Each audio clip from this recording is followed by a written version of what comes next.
In touch doctor Charles Stanley के साथ दुनिया भर में सुसमाचार साझा करना। इन टच में अगला, परमेश्वर का मार्ग ही सर्वश्रेष्ठ है। जब भी आप और मैं जीवन में किसी चुनौती का सामना करते हैं तो हम हमेशा किसी तरह से प्रतिक्रिया देते हैं, तो वह या तो हमारा मार्ग या प्रभु का मार्ग होता है। अब हमें से अधिकांश लोग जानते हैं कि प्रभु के अनुसार कार्य करना हमेशा सर्वोत्तम है, लेकिन इसके बावजूद कभी कभी इसे हमेशा उस तरह से करना नहीं चुनते हैं।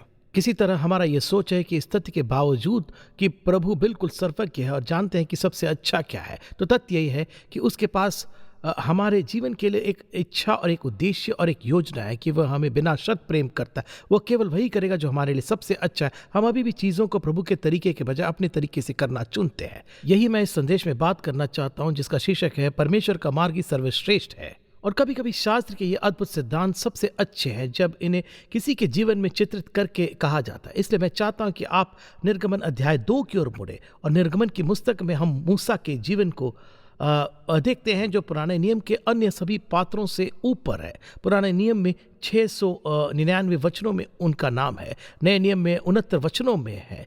और यह एक ऐसा आदमी है जिसका जीवन सफलता और असफलता दोनों से भरा है। और पूरे शास्त्र में आप ऐसे लोग पाते हैं जो परमेश्वर के तरीके से कार्य करने से इनकार करते हैं, और जिस तरह की परेशानी उन्हें सामना की उन्होंने और अनुभव की, वे जिन्होंने चीज़ें परमेश्वर के तरीके से नहीं किया। तो इस संदेश का पूरा उद्देश्य बस यही है, और वो मूसा के जीवन को लेना और सीधे शब्दों में कहना, जब आप चीज़ें अपने तरीके से करते हैं तो ऐसा ही होता है। जब आप चीज़ें परमेश्वर के मार्ग से करते हैं तो ऐसा होता है। और जब आप और मैं दोनों को तोलेंगे तो जो हम परमेश्वर के तरीके से करेंगे वो हमेशा सबसे बुद्धिमान, हमेशा अच्छा, सबसे अधिक लाभदायक होता है।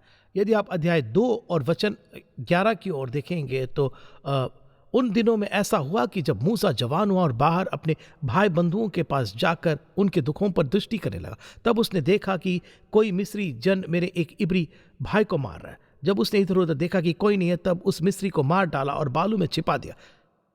फिर दूसरे दिन बाहर जाकर उसने देखा कि 2 इब्री पुरुष आपस में मारपीट कर रहे। उसने अपराधी से कहा, तू अपने भाई को क्यों मारता है? उसने कहा, किसने तुझे हम लोगों पर हाकिम और न्यायी ठहराया? जिस भांति तूने मिस्री को घात किया, क्या उसी भांति तू मुझे भी घात करना चाहता है? तब मूसा यह सोचकर डर गया कि निश्चय वह बात खुल गई है। जब फिरौन ने यह बात सुनी, तब मूसा को घात करने की युक्ति की। तब मूसा फिरौन के सामने से भागा और मिद्यान देश में जाकर रहने लगा, और वह वहां एक कुएं के पास बैठ गया। चीजें अपने तरीके से करने का एक अच्छा उदाहरण यहां दिया गया, और फिर इसे परमेश्वर के तरीके से करने का अद्भुत उदाहरण भी है। सबसे पहले उसने अब बड़ी तस्वीर के बजाय एक घटना पर ध्यान केंद्रित किया। बड़ी तस्वीर ये थी, मैं अपने देश के लोगों, अपने परिवार को कैसे मुक्त करूं। मैं 20 लाख इब्री, इब्राहिम, इसहाक और याकूब के बेटे और बेटियां, मैं उन्हें कैसे मुक्त करूं। उस प्रश्न पर ध्यान केंद्रित करने के बजाय उन्होंने एक घटना पर केंद्रित किया। एक मिस्री सैनिक हत्या नहीं, बल्कि एक हिब्रू भाई को मारना। तो उनकी पहली गलती यह थी कि उन्होंने बड़ी तस्वीर के बजाय एक घटना पर ध्यान केंद्रित किया, जो अक्सर हम भी करते हैं। दूसरा काम जो उसने किया वह यह था कि उसने अपने तर्क का पालन किया। उसने प्रभु को सुनने के बजाय अपने तर्क का पालन किया। जब भी आप और मैं चीज़ों को तर्क करने की हमारी क्षमता के आधार पर खुद को तर्क देना शुरू करते और प्रभु की उपेक्षा करते हैं, तो ज़्यादातर समय हम गलत निर्णय लेते हैं। क्योंकि अगर हम सुनेंगे तो जीवन में प्रभु हमें यह दिखाने के लिए तैयार है कि हर स्थिति में क्या करना है। लेकिन मानवीय तर्क ने कहा, इससे खुद निपटो। मानवीय तर्क ने कहा, मैं उसे अपने भाई की पिटाई करते देख बर्दाश्त नहीं कर सकता। तो वह क्या करता है? वह उसे मारता है और उसे रेत में दफना देता है।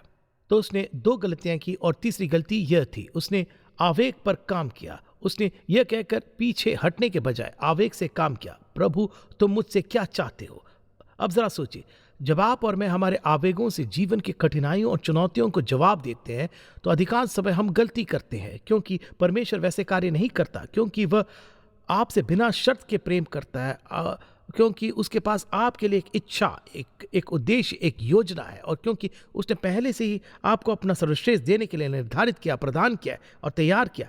यदि आप प्रभु का सर्वश्रेष्ठ चाहते हैं तो आपको इसे प्रभु के तरीके से करना होगा। और उनका मार्ग हमेशा सबसे सरल मार्ग नहीं होता, ये कभी कभी दर्दनाक होता है, कभी कभी ये सबके खिलाफ चलता है। हम ऐसा नहीं सोचते, हम वैसा करना नहीं चाहते, हम इसके साथ आगे बढ़ना चाहते हैं। हमेशा प्रभु का मार्ग नहीं होता, लेकिन उसका रास्ता हमेशा सबसे अच्छा होता है। मुझे विश्वास है कि यदि आपके और मेरे पास आज गवाही देने का समय हो तो हम सब खड़े होकर कह सकते हैं, हाँ, प्रभु का मार्ग सबसे अच्छा है और मैंने उसे इस तरह से कर डाला था, मैंने ये किया और मुझे ये संदेह था कि यह प्रभु का मार्ग नहीं। यह मैंने जब वो किया मुझे पता था कि यह प्रभु का राह नहीं है और मैंने ये परिणाम अपने जीवन में झेले। कुछ परिणाम जीवन भर चलते हैं, कुछ परिणाम छोटे समय के लिए होते हैं, लेकिन इसे प्रभु के तरीके से करने के बजाय अपने तरीके से करना हमेशा नासमझी होती है। हमेशा परिणाम होते हैं, हमेशा दंड होते हैं। उस निर्णय के स्वभाव और आकार के आधार पर या वह क्रिया जिस पर निर्भर करती है, परिणाम वैसा ही होगा और परिणाम कितने लंबे समय तक चलेगा। परमेश्वर के तरीके से करना हमेशा सर्वोत्तम होता है। अब 40 साल रेगिस्तान में वह वहां पर भेड़ों की चरवाहा कर रहा है और अब हम इसे प्रभु के अनुसार करने वाले। इसलिए मैं चाहता हूं कि आप कुछ समय कुछ सोचें, अपना पेंसिल तैयार रखें। मैं चाहता हूं कि आप ये सोचें, प्रभु के अनुसार चीजें करने के लिए पहली शर्त क्या है? पहली शर्त यह है उसके पुत्र यीशु मसीह के माध्यम से परमेश्वर के साथ एक मुलाकात, जिसके द्वारा आप अपने पापों को उसके सामने स्वीकार करते हैं और स्वीकारते हैं कि कलवरी में उनकी मृत्यु ने परमेश्वर पिता के लिए आपके पापों को उस पर रखना संभव बना दिया। जब वह मरा तो वह एक प्रायश्चित मृत्यु, एक बलिदान मृत्यु, एक प्रतिस्थापन मृत्यु मरा। वह एक ऐसी मृत्यु मरा जिसमें हमें और आपके पापों को क्षमा करके परमेश्वर पिता के लिए आपको और मुझे हमारे पापों के साथ स्वीकार करना संभव बना दिया, क्योंकि यीशु मसीह ने उस पाप ऋण को पूरी तरह से क्रूस पर चुका दिया था। इस प्रकार हम प्रभु के पुत्र और संतान बनते हैं। सबसे पहले परमेश्वर के मार्गों पर चलने के लिए सबसे पहली शर्त, प्रभु के तरीके से काम करने के लिए पहली शर्त है कि उसके पुत्र यीशु मसीह के माध्यम से परमेश्वर के साथ एक व्यक्तिगत संबंध हो और पवित्र आत्मा का वास हो, जो हमें निर्देश देता है कि परमेश्वर का मार्ग क्या है और हम इसे परमेश्वर के सामर्थ्य में कैसे करते हैं। तो इस बात को ध्यान में रखते हुए आइए सोचे कि जब आप और मैं परमेश्वर के अनुसार कार्य करते हैं तो क्या होता है। नंबर 1, जरा इसे सुनिए, हम दैवीय आदेश पर कार्य करते हैं, आवेग पर नहीं। परमेश्वर आप मुझसे क्या करना चाहते हैं? जब हम प्रभु के अनुसार काम करते हैं तो हम उससे पूछेंगे, प्रभु आप मुझसे क्या चाहें? हम वही करने वाले हैं जो कि परमेश्वर हमें करने के लिए कहता है। और यही कारण है कि मैंने बार बार कहा कि यह सीखना कितना ज़रूरी है, परमेश्वर को कैसे सुनना है। यही मसीह जीवन की एक बुनियादी पार्ट है। अगर मैं नहीं जानता कि कैसे सुनना है तो मुझे कैसे पता चलेगा कि वह मुझसे बोल रहा है? जब वह बोलता है तब मुझे कैसे पता चलेगा? अब वह रेगिस्तान में एक दिन चल रहा है और अचानक उसे कुछ ऐसा दिखाई देता है जिसे उसने अपने जीवन में पहले कभी नहीं देखा और उसका ध्यान उस पर गया। यदि आप एक पल के लिए तीसरे अध्याय की ओर मुड़े और देखें, पहले वचन से शुरू करते हैं।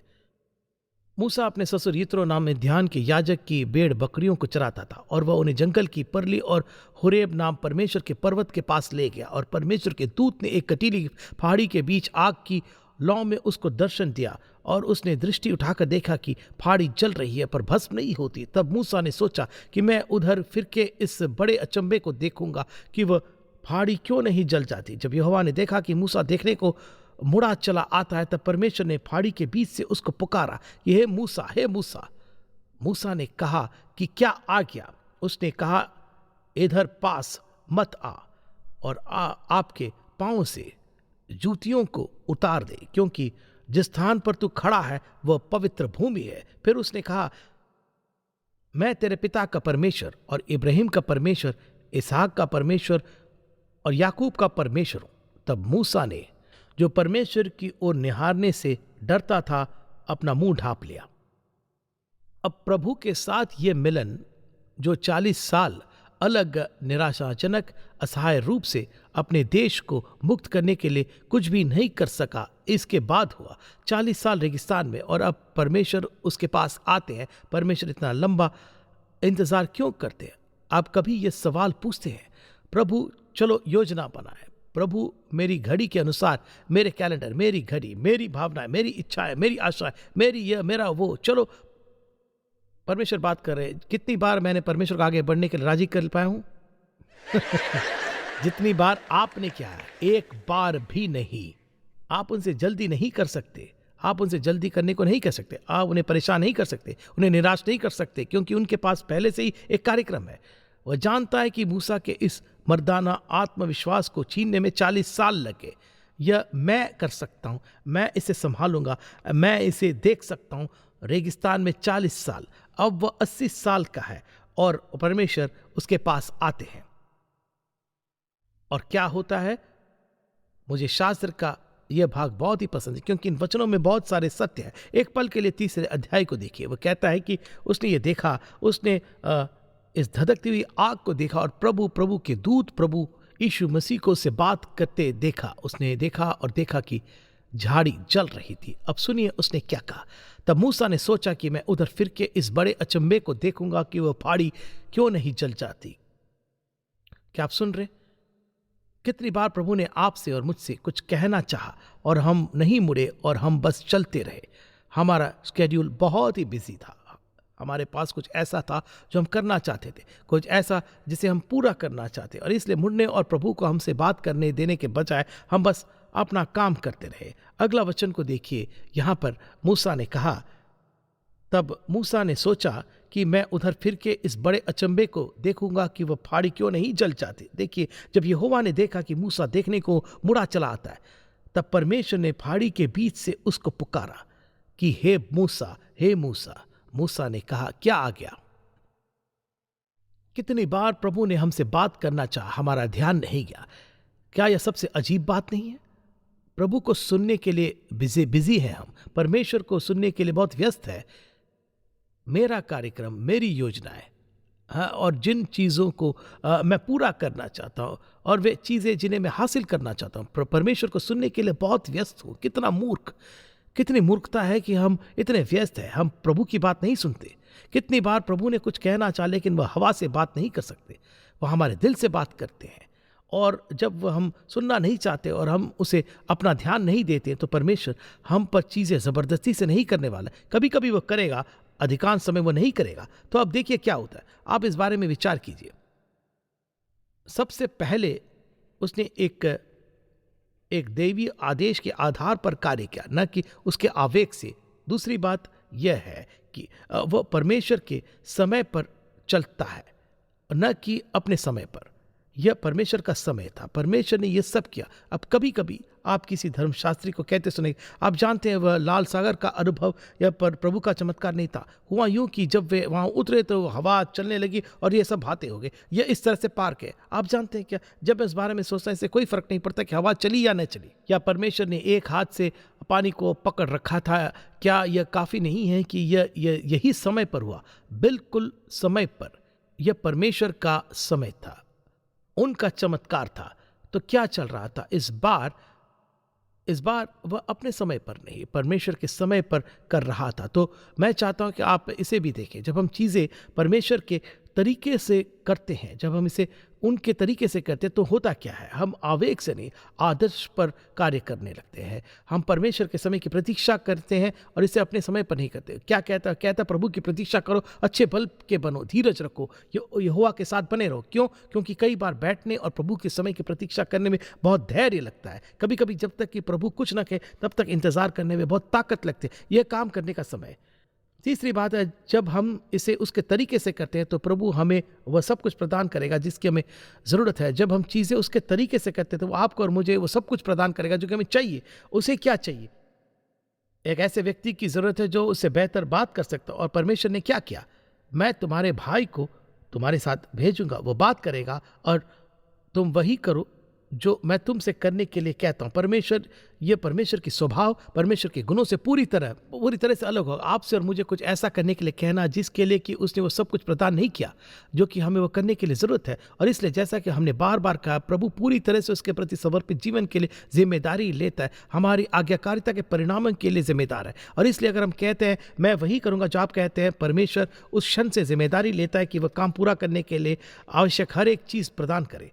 और इसलिए प्रभु ने निश्चित रूप से प्रदान किया। उसने एक भाई प्रदान नहीं किया, लेकिन उन्होंने सबसे अद्भुत चीज़ें प्रदान किया कि वह सभी चीज़ें जो स्वाभाविक रूप से नदी को रक्त में बदलने के लिए, जैसे कि आग और गंधक स्वर्ग से उतर आया हो, परमेश्वर उसने अपने उद्देश्य और अपनी इच्छा को पूरा करने के लिए आवश्यक सब कुछ प्रदान किया। जब आप और मैं वह करने में झिझकते हैं जो कि परमेश्वर हमें करने के लिए कहता है, क्योंकि हम अंतिम परिणाम नहीं देख सकते हैं, तो खैर अब मान लीजिए यह और वह याद रखना। अगर आप सुन रहे हैं तो आमीन कहिए। यदि आप परमेश्वर की आज्ञा का पालन कर रहे हैं तो आपके परिणामों के बारे में चिंता करने की जरूरत नहीं है। वह पहले से ही सोच चुका है कि इसका अंतिम परिणाम क्या होगा। वह पहले ही घोषित कर चुका है, वह पहले ही कह चुका है। और अपनी सर्वशक्तिमानता से उसने हमारे कार्य के अंतिम परिणाम को अपने मन में पहले ही तय कर लिया है। जब हम उसकी आज्ञा का पालन करते हैं तो हमें इस बात की चिंता करने की जरूरत नहीं कि क्या होने वाला। उसने पहले से उसका ख्याल रखा है। तो हम यहाँ क्या देखते हैं, जब वह इसे प्रभु के तरीके से करता है, उनकी प्रतीक्षा करता है, उसकी स्पष्ट दिशा पर भरोसा करता है और प्रभु की प्रतीक्षा करता है, प्रभु में विश्वास करता है कि वह अपनी ज़रूरत की हर चीज़ प्रदान करने में सक्षम होता है, तो इसके बारे में चिंता करने की ज़रूरत नहीं। देखिए हम क्या सोचते हैं, परमेश्वर, मान ले परमेश्वर कोई अनुमान नहीं लगाता। उन्होंने ये कभी नहीं कहा है और मैंने सोचा।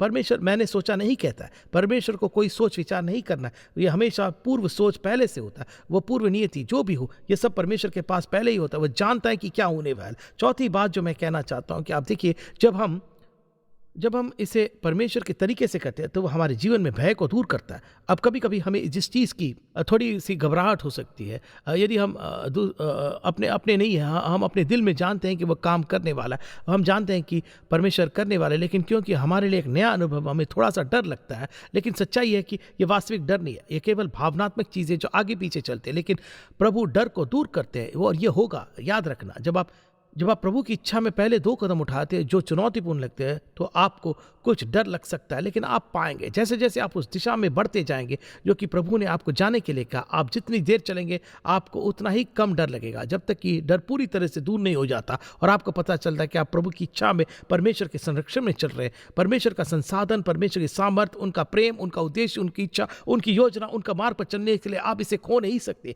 वह कहता है क्योंकि प्रभु ने हमें भय की नहीं पर सामर्थ्य और प्रेम और संयम की आत्मा दी थी। और पवित्र शास्त्र का मेरा पसंदीदा भाग, जब भय के बारे में ये पूरे विचार की बात आती है, तो यशायाह 41 में यह है। सुनिए, ये मुझे बहुत ही पसंद है। इसे जरा ध्यान से सुनिएगा कि मत डर क्योंकि मैं तेरे संग हूँ। वह इसे वही सुलझाता। लेकिन इतना ही नहीं, देखिए, इधर उधर मत ताक क्योंकि मैं तेरा परमेश्वर हूँ। मैं तुझे दृढ़ करूंगा और तेरी सहायता करूंगा। अपने धर्म में दाहिने हाथ से मैं तुझे संभाले रहूंगा।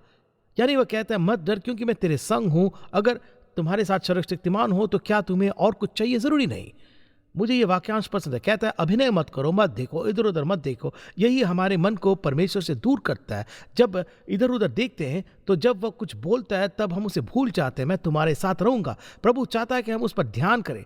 हमारे जीवन में कठिनाइयों और परीक्षणों और बड़ी चुनौतियों के बीच हमें अपना ध्यान सर्वशक्तिमान प्रभु पर केंद्रित करना है। यदि मेरा ध्यान उस पर है तो मैं परिस्थितियों को देखने वाला नहीं हूं। इसीलिए उन्होंने उस भाग में कहा इधर उधर मत ताक, अपना ध्यान सर्वशक्तिमान परमेश्वर पर रखें। और मैं चाहता हूं कि आप इसे देखें। परमेश्वर विशिष्ट आदेश देता है। जब हम चीज़ें उसके तरीके से करते हैं तो वे विशिष्ट आदेश देते हैं। परमेश्वर सामान्यताओं में नहीं बोलते हैं। जैसे कि हमने कहा, वह ये नहीं कहता कि अच्छा बनो, वह नहीं कहता कि बस स्कूल जाओ। यदि आप प्रभु से पूछते हैं कि आपको क्या करना है तो आपको दिखाएगा कि किस स्कूल में जाना है। वो आपको दिखाएगा कि उस वित्तीय स्थिति को कैसे सुलझाया जाए। वह आपको कर्मचारियों के बारे में बताएगा कि क्या करना है। वह आपको बताएगा कि परिवार में आपको जो कुछ भी करना है उसे कैसे करना है। परमेश्वर विशिष्ट है। परमेश्वर सामान्य आदेश नहीं देते। जब आप और मैं उसकी इच्छा और उसके मार्ग पर चल रहे होते हैं और हम उसके तरीके से कर रहे हैं तो हमारे पास बहुत स्पष्ट दिशा होगी। तो यहाँ पर वह क्या कहता है, जरा ध्यान से सुनेगा। तू अपनी समझ का सहारा न लेना, वरन संपूर्ण मन से यहोवा पर भरोसा करना, उसी को स्मरण करके सब काम करना, और वह क्या करेगा? तेरे लिए सीधा मार्ग निकालेगा। उसने कहा जिस मार्ग में तुझे चलना होगा उसमें मैं तेरी अगुवाई करूंगा, मैं तुझ पर कृपा दृष्टि रखूंगा। यानी हम बहुत स्पष्ट आदेश देने के लिए परमेश्वर भरोसा कर सकते हैं। अगर हम आदेश पाने की जल्दी में है तो मुश्किल में पड़ जाते हैं। यह हमारा तरीका है। हम इसे प्रभु के तरीके से करते हैं। हम तब तक इंतजार करते हैं जब तक प्रभु हमें यह नहीं बताते कि अगला कदम क्या है। और याद रखें हमने क्या था, पहला 1 या 2 कदम डरावना लग सकता है, या तीसरा या चौथा कदम, या हम यहाँ प्रभु पर भरोसा करते हुए निकलते हैं और फिर प्रभु कहते हैं अब मैं चाहता हूँ कि आप बाएं मुड़े दाएं मुड़े। प्रभु हमें अपनी इच्छा पूरी करने के लिए भेजकर हमें खुद फैसले लेने को नहीं कहता है। यह मत भूलिएगा। वो कहता है जिस मार्ग में तुझे चलना होगा उसमें मैं तेरी अगुवाई करूंगा, मैं तुझ पर कृपा दृष्टि रखूंगा। वो क्या बोल रहा है? मेरी कृपा दृष्टि तुम पर है। उसने यशायाह में क्या कहा? उसने कहा तुम्हें डरने की जरूरत नहीं है, मैं तुम्हारे साथ हूं, चिंता मत करो और इधर उधर मत देखो, आप अपना ध्यान मुझ पर रखो। इतना ही नहीं, क्या होता है कि हम परमेश्वर के मार्ग सीखना शुरू करते हैं। वह परमेश्वर के बारे में क्या जानता है? बहुत ज़्यादा नहीं, लेकिन फिर उसने ये देखना शुरू किया कि प्रभु कैसे ये कर सकता है। उसे इस तथ्य का सामना करना पड़ा कि 40 साल पहले उसने चीज़ें अपने तरीके से करने की कोशिश की और वह काम नहीं किया। और अब इसे देखिए, और ये बहुत ही दिलचस्प है। परमेश्वर आप मुझसे कह रहे हैं कि आप मुझे एक और मौका देंगे। आप में से कितने लोगों को दूसरा मौका मिला है? यदि आपने उद्धार पाया तो बेहतर होगा कि आप ये मान लें कि आपको एक से अधिक मौके मिले। हम सभी को दूसरा मौका मिला है। क्या हम सभी अपने जीवन में चीज़ों में असफल नहीं हुए और प्रभु ने अपनी कृपा और दया प्रेम हमें दूसरा मौका दिया है कि नहीं? परमेश्वर की अच्छाई और प्रेम और दया, हम परमेश्वर का मार्ग सीख सकते हैं। उसने सीखा कि परमेश्वर उसका दूसरी बार उपयोग कर सकता है। उसने सीखा कि प्रभु साधारण चीजें ले सकता है और फर्क ला सकता है। उसने सीखा कि जब प्रभु एक छड़ी में घुसता है तो क्या होगा। उसने सीखा कि क्या होगा जब प्रभु आग और न्याय की वर्षा करता है। उसने सीखा कि परमेश्वर क्या करेगा। उसने उसने परमेश्वर के मार्ग सीखे। मैंने तुमसे ये कितनी बार कहा है, वह एक चीज जो मैं जीवन में बाकी सब चीज़ों से ऊपर सीखना चाहता हूँ, यह है कि परमेश्वर का मार्ग क्या है, वो कैसे सोचता है, कैसे क्या प्रेरित करता है, क्या खुश करता है। परमेश्वर जो कुछ करता है वो क्यों करता है, वो उन चीज़ों को होने क्यों देता है। वो हम परमेश्वर के मार्ग सीखना चाहते हैं। उनके मार्गों को जानने की बुद्धि सबसे बड़ी होती है। और वह प्रभु के मार्ग सीख रहा था। और जब आप और मैं उसे मानते हैं तो हम उसे तरीके से करते, हम उसके मार्ग सीखते हैं। और दूसरी बात जो मैं कहना चाहता हूं, हम सीखते हैं कि परमेश्वर हमारी दुर्बलताओं और कमजोरियों में हमारा प्रयोग कर सकता है। वह दुर्बलता और कमजोरियों के द्वारा पराक्रमी कार्य करता है। अब मैंने इसे पहले एक अलग तरीके से कहा था, लेकिन मैं उस बात को कहना चाहता हूँ, वो हमें हमारी कमजोरियों और दुर्बलताओं में प्रयोग कर सकता है। हमें मजबूत होने की जरूरत नहीं, हमें शिक्षित होने की जरूरत नहीं, हमें यह होना वह होना नहीं है। वह हमारी कमजोरियों और दुर्बलताओं में हमारा इस्तेमाल करता है। वह फिरौन के सामने एक बहुत ही निर्बल पुरुष के रूप में गया, बात नहीं कर सकता था, उसके हाथ में छड़ी थी। उसे उस समय ग्रह के सबसे मजबूत आदमी का सामना करना था और दुनिया में सबसे उन्नत सभ्यता, और वह कह रहा तुम्हें यह करना है। अगर आप इसे ध्यान दीजिएगा, अगली बात यह है कि जब हम चीजें अपने तरीके से करते हैं तो आप और मैं अपने जीवन काल में जितना कर सकते हैं उससे कम समय में परमेश्वर अधिक कर सकता है। जरा सोचिए क्या हुआ यदि वह अपने तरीके से करता तो मूसा को इजराइल राष्ट्र इब्रानी बच्चों को मुक्त करने में कितना समय लगा होता। उदाहरण के लिए यदि वह इब्रान के बीच एक क्रांति शुरू करता, सबसे पहले बात वे युद्ध में कुशल नहीं थे, उनके पास कोई हथियार नहीं था, लेकिन मान लीजिए कि उनके बीच एक बड़ी क्रांति हुई। उन सभी के पास एक छड़ी ही थी बिल्कुल, और भाले और तलवारें, भाले और ढाल, घोड़े सब थे। उन्हें काटो, उन्हें काट दो। परमेश्वर के मार्ग से करो, तलवार रखने की जरूरत नहीं, उनकी मर्जी से करो, हाथ भी नहीं उठाना है, इसे परमेश्वर की तरह करो। परमेश्वर को इसे करते देखो। याद है हमने क्या कहा, जब आप और मैं अपना जीवन उसे समर्पित करते हैं तो वो पूरी जिम्मेदारी लेता है। तो हम यहाँ देखते हैं कि प्रभु उन्हें उससे अधिक आशीष देता है जितना कि वे कभी भी धन्य होने का अनुमान लगा सकते हैं। हम देखते हैं कि प्रभु इसे अपने तरीके से कर रहा है, उन चीज़ों को पूरा कर रहा है जो वे कभी भी पूरा करने में सक्षम नहीं। और जब हम परमेश्वर के मार्ग से चीज़ें करते हैं तो उनकी सम्मान और महिमा होती है। कोई श्रेय कोई महिमा न ले। जब हम परमेश्वर के अनुसार चीज़ें करते हैं तो उसे इसका श्रेय और महिमा मिलती है। अब चलो इसके बारे में सोचते हैं। क्योंकि प्रभु आपके जीवन के लिए एक इच्छा रखता है और आपके जीवन के लिए एक उद्देश्य रखता है, और वो चूंकि उसके पास सर्वश्रेष्ठ है जो कि प्रभु आपके लिए रखे रह सकता है, और चूंकि वो आपके लिए सर्वश्रेष्ठ इच्छा रखता है और उसने उसकी योजना बनाया है, क्या आप अपना जीवन प्रभु यीशु मसीह को समर्पित करने के लिए आप तैयार हैं और उसे आपके जीवन में अपना मार्ग बनाने दें ताकि आप अपना जीवन परमेश्वर के अनुसार जी सके। यह इतना आसान है, इससे कोई फर्क नहीं पड़ता कि आप कौन है, आपने अतीत में कितना पाप किया, कोई फर्क नहीं पड़ता कि आपके जीवन में क्या चल रहा है, आपकी परिस्थिति क्या है, आप क्या सामना कर रहे हैं। अंतिम प्रश्न यह है कि क्या मैं इसे प्रभु के अनुसार करने के लिए बुद्धिमान हूं। मैं उसकी बात सुनूंगा, मैं उसके समय का प्रतीक्षा करूंगा, उस पर भरोसा करूंगा, उसका पीछा करूंगा। मुझे विश्वास है कि उसके पास मेरे लिए सबसे अच्छा है। मैं जानता हूं कि वह मेरी जरूरत की हर एक चीज मुझे देगा। मेरे सपनों से परे आशीष है। मैं इन चीजों को हल करने के लिए उसकी शक्ति पर भरोसा करूंगा। मुझे पता है कि जब मैं उसकी आज्ञाकारिता में चलूंगा तो उसे सम्मान और महिमा दूंगा। आप और मैं इस जीवन में कभी यह नहीं देख पाएंगे। कितनी बार हम बहुत ही छोटी छोटी बातों में प्रभु की आज्ञा का पालन करते हैं। उन चीजों के लिए वह स्वर्ग में हमारे लिए प्रतिफल रख रहा है जिनके बारे में हमने कभी सोचा भी नहीं था, लेकिन वे पिता की इच्छा थी। यह कुछ है जिसे प्रभु चाहता था कि हम करें। उसने हमारा नेतृत्व किया और हमने वह किया क्योंकि वह हमारी जीवन शैली, हार का कोई मार्ग नहीं है। अगर प्रभु के मार्ग से चले तो खोने की कोई बात नहीं है। हमारे मार्ग में जीतने का कोई राह ही नहीं है। मुझे विश्वास है कि आप अपने उद्धारकर्ता के रूप में यीशु मसीह पर भरोसा करेंगे, उसे आपके पापों को क्षमा करने के लिए कहेंगे, अपने जीवन में स्वीकारेंगे, अपना जीवन उन्हें समर्पित करेंगे, क्षण से कहेंगे परमेश्वर आपकी सामर्थ्य से, पवित्र आत्मा की सामर्थ्य से मैं इससे आपके मार्गदर्शन से करना चुनता हूं। पिता परमेश्वर, हम आभारी है, आप इतने धैर्यवान, इतने क्षमाशील, इतने प्रेमपूर्ण, इतने दयालु हो। इस सरल संदेश की सच्चाई को हम सबके दिलों में बसाए, इसे हमारी आत्मा में गूंजने दे, इसे हमारे आत्मा में बढ़ने दे, ताकि हम हमेशा इस तथ्य के प्रति सचेत रहे कि हमारे पास एक विकल्प है। हमने चीजें प्रभु के मार्गदर्शन से करना चुना है। यीशु के नाम में आमीन। यदि आज के प्रोग्राम से आपने आशीष पाई है तो लॉग कीजिए intouch.org पर। इन टच पूरे संसार में लोगों को परमेश्वर के साथ में बढ़ने वाले संबंध में बनाता है और लोकल चर्च को बल देता है। ये प्रोग्राम इन टच सेवकाई के द्वारा प्रस्तुत किया गया है। ये परमेश्वर के अनुग्रह से और आपकी प्रार्थना और भेंटों के द्वारा ही संभव हो सका है।